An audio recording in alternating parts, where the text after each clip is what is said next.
Good morning મિત્રો. આજે આપણે જોવાના છે ભૂગોળમાં યુનિટ નંબર 5 નો ખૂબ અગત્યનો મુદ્દો એટલે કે મહાસાગરો અને ભૂમિખંડો. આમ તો જોઈએ કે ભૂગોળ બહુ ઇન્ટરેસ્ટિંગ વિષય છે, પણ ક્યારે કે જો તમે પરફેક્ટલી એને સમજો તો, અથવા તો આકૃતિ સહિત સમજો તો. અને સૌથી મહત્વનું કે નકશો તમારી સાથે હોય તો તમે બહુ ઈઝીલી સમજી શકો છો. અત્યારે તો આપણી પાસે નકશો ઉપલબ્ધ થાય એમ નથી, તેમ છતાં છે આપણી પાસે બોર્ડ છે, એમાં શક્ય હોય ત્યાં સુધી છે તમને જે પણ ટોપિકમાં જરૂર હશે એ બધા નકશાઓ છે આપણે અહીંયા થોડા છે ડ્રોઈંગ કરીશું. ચલો, સૌથી પહેલા જોઈએ કે મહાસાગરો અને ભૂમિખંડો. કે આપણે જાણીએ છીએ કે મહાસાગરો અને ભૂમિખંડો દરેક જગ્યાએ એક સરખા નથી, કે ક્યાંક જોઈએ તો પાણી છે અને ક્યાંક શું છે, જમીન છે. આપણે છેક 5મા ધોરણથી ભણતા આવ્યા છીએ કે પૃથ્વી પર 71% જગ્યાએ શું છે, પાણી, અને 29% જગ્યા છે એ કોણ રોકે છે, ભૂમિ રોકે છે. અહીંયા આપણે એ જે બાબતો છે એના વિશે તપાસ કરવાના છીએ અથવા એના વિશે સમજવાના છીએ. સૌથી પહેલા જુઓ કે ભૂમિ સ્વરૂપો. કે આપણે જાણીએ છીએ કે ક્યાંક છે પૃથ્વી પર ક્યાંક મેદાન છે, ક્યાંક ઉચ્ચ પ્રદેશ છે, ક્યાંક ફાટ ખીણ છે, ક્યાંક પર્વત છે. ટૂંકમાં બધી જ જગ્યાએ જોઈએ તો એક સરખું નથી. ક્યાંક જમીન સમતલ છે, ક્યાંક જમીન છે ઊંચી છે, ક્યાંક જમીન છે થોડા ઊંડાણ ઉપર છે, બરાબર છે, તો ક્યાંક સમાંતર છે. તો આવી રીતના છે ક્યાંય આપણે જોઈએ ભૂમિ સ્વરૂપો છે એક સરખા નથી, ક્યાંક પાણી છે, બરાબર છે. તો આવી રીતના સૌથી પહેલા છે આપણે જોવાના છે કે ભૂમિ સ્વરૂપો એટલે શું. એક વ્યાખ્યા લખી લે એટલે તમને ડિટેલમાં ખ્યાલ આવી શકે.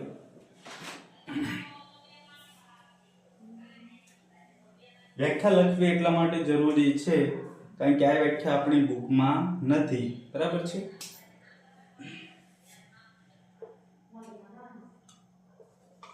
કે પૃથ્વીના વિશિષ્ટ ભૂભાગો જે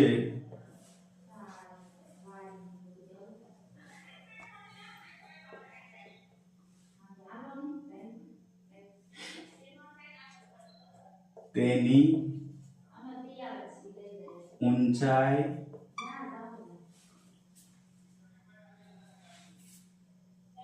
ઢોળાવ, સમતલ ભૂમિ અને આકારની દ્રષ્ટિએ જુદા પડે છે તેને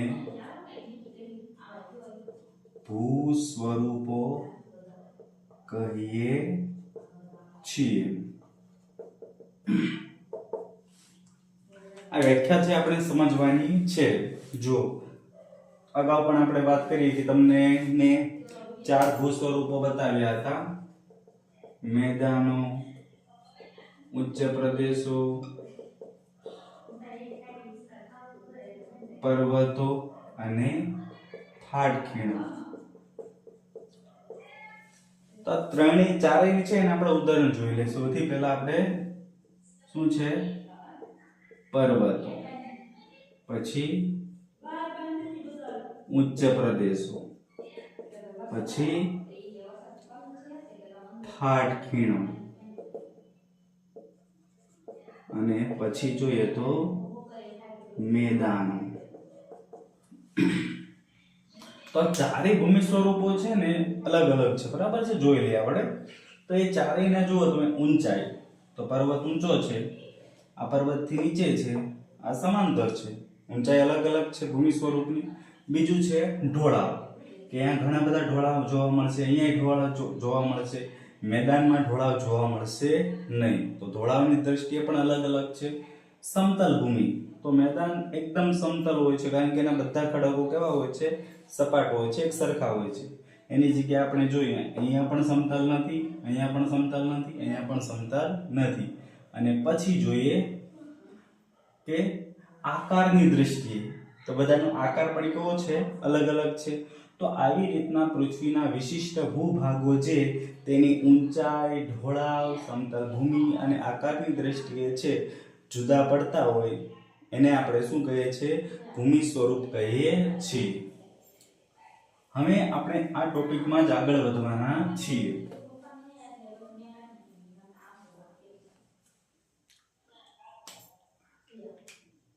કે ભૂમિ સ્વરૂપોના પ્રકારો, કે ભૂમિ સ્વરૂપો છે એના જૂથો અથવા પ્રકારો ખાસ યાદ રાખજો, કારણ કે બંને રીતે પ્રશ્ન પૂછાય છે. ક્યાંક ભૂમિ સ્વરૂપોના જૂથો પૂછાશે, ક્યાંક શું પૂછાશે, ભૂમિ સ્વરૂપોના પ્રકારો જણાવો.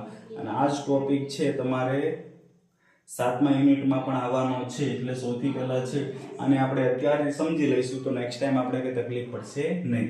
તો સિમ્પલી છે, બહુ ઈઝી છે, કાંઈ અઘરું નથી.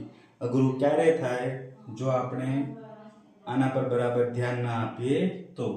ચલો, ભૂમિ સ્વરૂપોના જૂથોમાં અથવા પ્રકારોમાં પહેલું છે પ્રથમ શ્રેણીના. પહેલું છે પ્રથમ શ્રેણીના ભૂમિ સ્વરૂપો. બરાબર છે.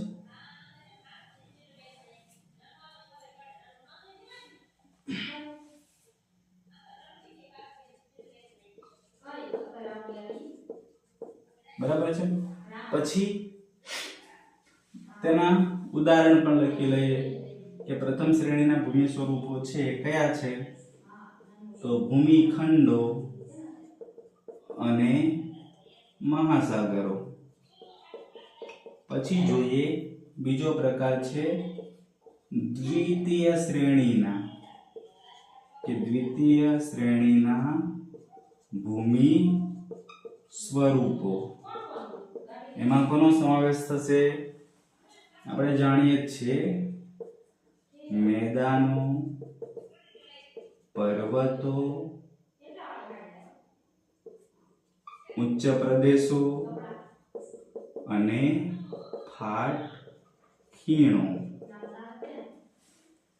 પછી જોઈએ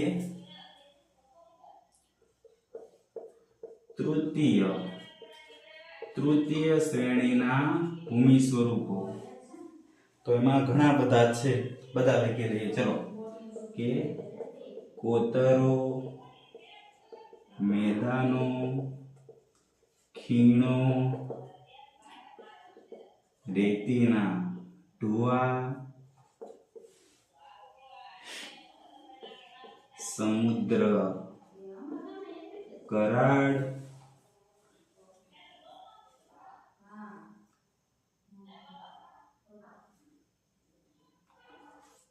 ઉર્ધ્વગામી અને અધોગામી સ્તંભ.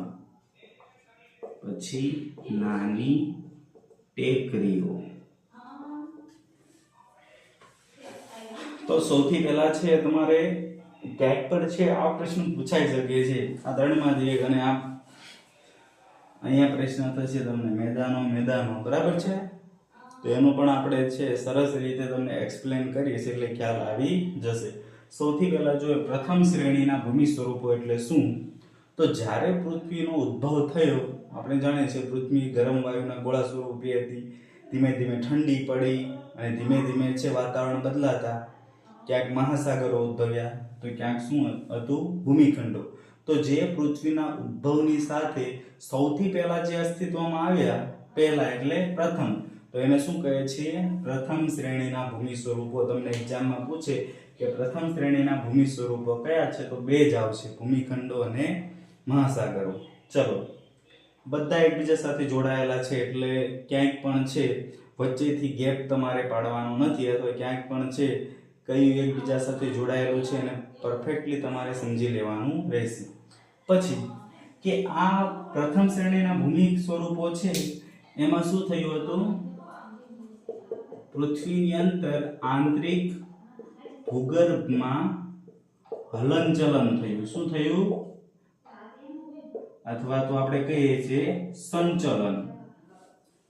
કે પૃથ્વીના પ્રથમ શ્રેણીના ભૂમિ સ્વરૂપો હતા ને એની અંદર આંતરિક ભૂગર્ભ, માની લો કે આ પૃથ્વી છે તો ક્યાંક ભૂમિ હતી તો ક્યાંક શું હતા?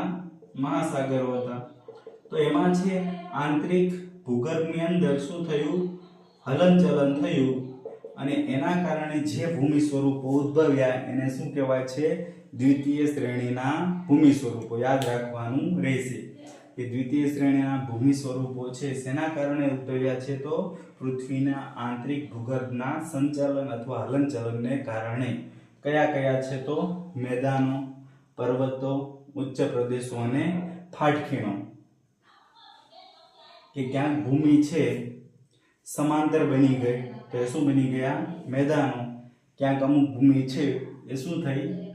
ઉચકાઈ ગઈ તો એ શું બની ગયા? પર્વતો. હવે કઈ રીતના બને છે પણ સમજી લો એટલે વધારે ખ્યાલ આવશે.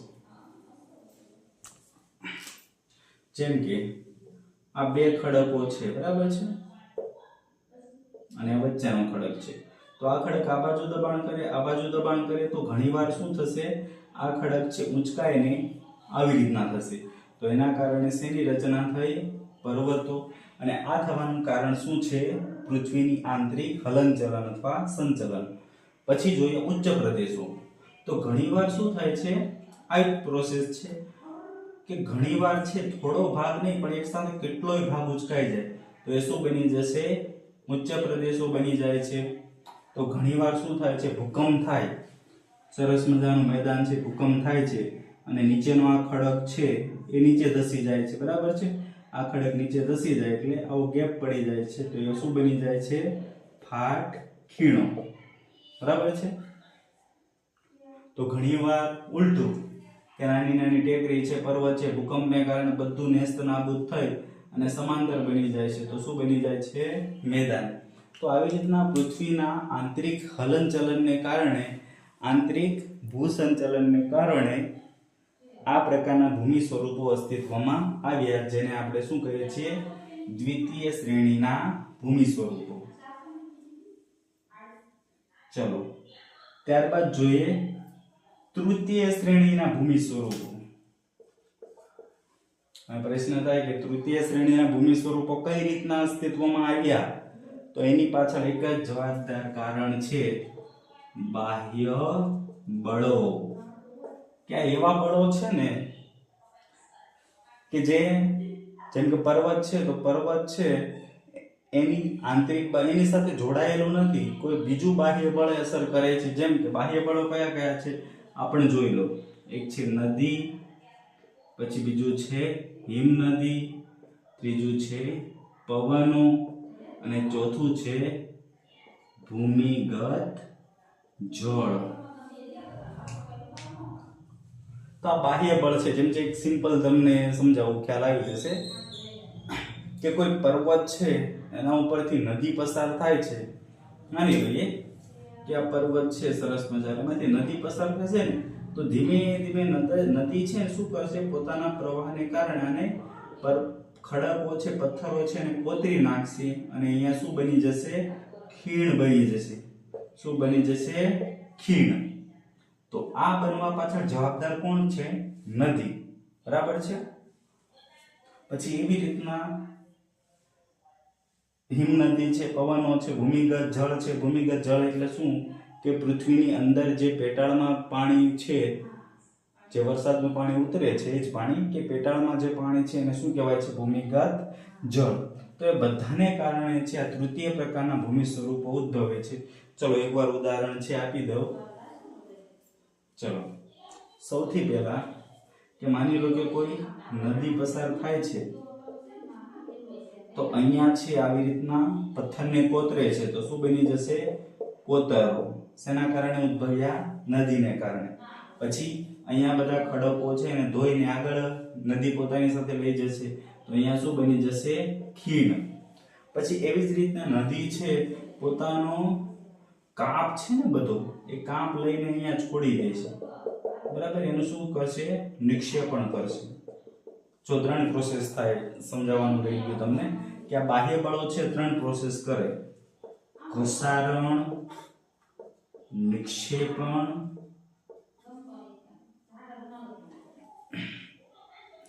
અને ત્રીજું છે ધોવાણ. કે બાહ્ય બળો છે 3 બાબતો કરે. એક તો જો તમે અહીં જોઈ લીધું કે અહીં ધોવાણ કરે છે એટલે શું બની ગઈ? ખીણ. પછી નિક્ષેપણ એટલે છોડી દેવું, કે ધોવાણ કરેલા બધા પથ્થરો છે, કાંકરાઓ છે, પાંદડા છે, બધું અહીં છોડી દીધું એટલે નિક્ષેપણ થયું. એટલે અહીંયા કઈ રચના બની ગઈ? ત્રિકોણ. એટલે એને આપણે શું કહીએ છીએ? ડેલ્ટા. ડેલ્ટાનો એક બીજો અર્થ થાય છે જેને કહીએ છીએ મુખ ત્રિકોણ. અને આપણું એક મુખ ત્રિકોણ છે, યાદ છે? ગંગા નદી પાસે, જેનું નામ છે સુંદરવન. બહુ ફળદ્રુપ જમીન હોય છે ત્યાં, એટલે વૃક્ષો, ખેતી બધું બહુ સારું થાય છે. 3 પ્રકાર જોયા: કોતરો, ખીણો અને ડેલ્ટા. ત્યારબાદ જોઈએ આ થયા નદીને કારણે રચાતા ભૂમિ સ્વરૂપો. હવે બીજા છે, તૃતીય પ્રકારના બીજા સ્વરૂપો પણ છે, જેમ કે પવનને કારણે. નદીને કારણે જોઈ લેતા હિમ નદીમાં પણ સેમ જ છે કે જ્યાં વધારે વરસાદ થતો હોય તે વધારે હિમવર્ષા થતી હોય, બરફ પડતો હોય, યુરોપ છે, પછી હિમાલય છે, એવા ઊંચા પ્રદેશો ઉપર, તો ત્યાં છે વધારે બરફ પડવાને કારણે નદી હોય છે પણ શું હોય છે? બરફ જામી ગયો હોય છે. અને આ બરફ જ્યારે ધીમે ધીમે પીગળે એટલે પોતાની સાથે ખડકો પણ લઈને આવે છે, અને બીજા જે પણ નિક્ષેપણ છે, મીન્સ કે કાંપ છે, પાંદડા છે, ઝાડ છે, કે એના સિવાયને કાંકરા છે, કે પછી લાકડા છે વૃક્ષોના, આ બધું લઈને નીચે આવે છે. તો એ પણ શું કરે છે? નવા ભૂમિ સ્વરૂપો રચે છે. એમાં ખીણ આવશે, બધું આવશે. જે નદીમાં છે એ જ હિમ નદીમાં.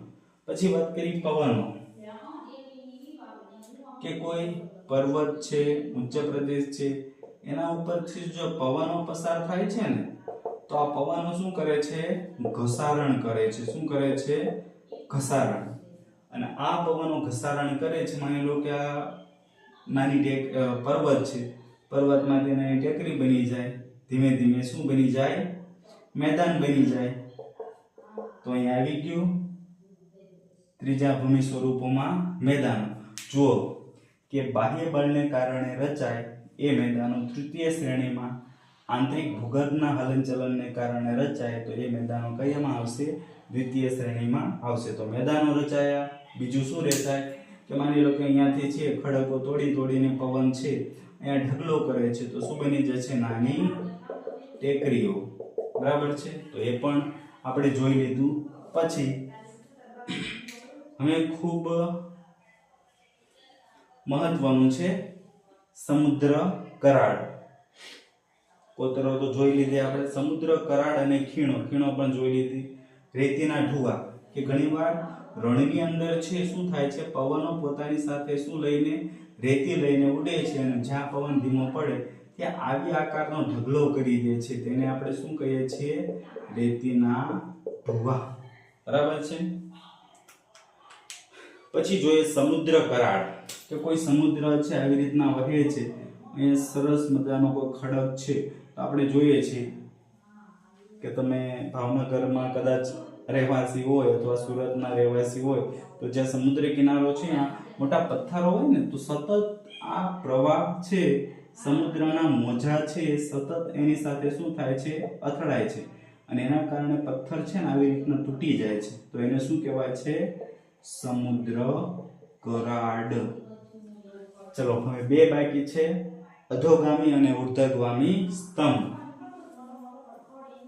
તો એના માટે તમને ખબર હોવી જોઈએ અધોગામી એટલે શું અને ઉર્ધ્વગામી એટલે શું. ખ્યાલ છે? અધો એટલે નીચે, ઉર્ધ્વ એટલે ઉપર. બહુ ખ્યાલ આવી જશે. તો પૃથ્વીની અંદર છે ને ભૂમિગત જળ છે. શું છે? ભૂમિગત જળ.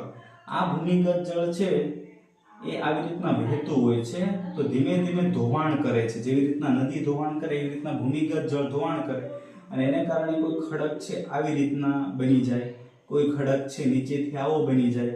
તો આ ખડક છે એનું મુખ કઈ બાજુ છે? નીચે તરફ, એટલે આ કેવો ખડક ગણાય છે? અધોગામી.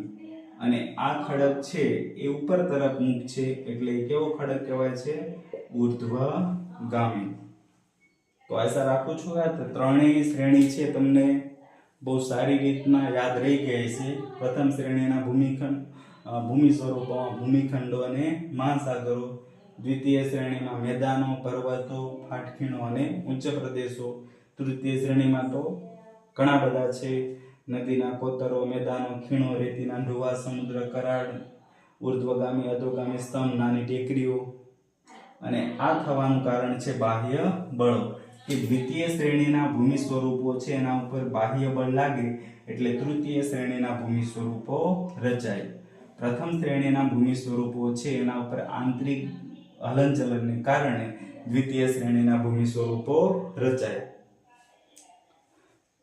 ઘણીવાર છે આપણે ભૂગોળમાં છે જ કે ઘણીવાર ભૂકંપ છે, જ્વાળામુખી પ્રસ્ફોટન છે, સ્તરભંગ છે, ગેડીકરણ છે, એના કારણે પણ આ ભૂમિ સ્વરૂપો રચાઈ શકે છે. સ્તરભંગ એટલે શું? ગેડીકરણ એટલે શું? આ બધું છે ભૂગોળના વિદ્યાર્થી તરીકે આપણને ખ્યાલ હોવું જોઈએ. જોઈ લઈએ તેમ છતાં કે માની લો કે આ ખડકો સરખા છે, અચાનક આ ખડક છે આંતરિક જગ્યા ઊભી થવાને કારણે આ ખડક છે એ નીચે બેસી જાય છે, તો આને શું થયું કહેવાય? સ્તરભંગ થયું કહેવાય. શું કહેવાય? સ્તરભંગ. તો એવી રીતના ઘણીવાર છે આવી રીતના ખડકો છે, તો આ દબાણને કારણે આ ખડક ઉચકાઈ જાય છે, તો એને શું થયું કહેવાય? ગેડીકરણ. પછી ભૂકંપ અને જ્વાળામુખી તો આપણે જાણીએ જ છીએ કે પૃથ્વીમાં આંતરિક હલનચલન થાય એને આપણે ભૂકંપ કહીએ છીએ, અને પૃથ્વીની આંતરિક ગરમી બહાર નીકળે છે લાવારસ સાથે, તો એને શું કહીએ છીએ આપણે? જ્વાળામુખી પ્રસ્ફોટન કહીએ છીએ. ચલો નેક્સ્ટ ટોપિક છે આપણે આવતીકાલે જોઈશું. ત્યાં સુધી છે આમાં કોઈ પ્રશ્ન હોય તો તમે અવશ્ય કોમેન્ટ કરી શકો છો અથવા જણાવી શકો છો, જેથી આપણે નેક્સ્ટ લેક્ચર લઈએ ત્યારે કંઈક સુધારાત્મક પગલાં લઈ શકીએ. Thank you. આભાર.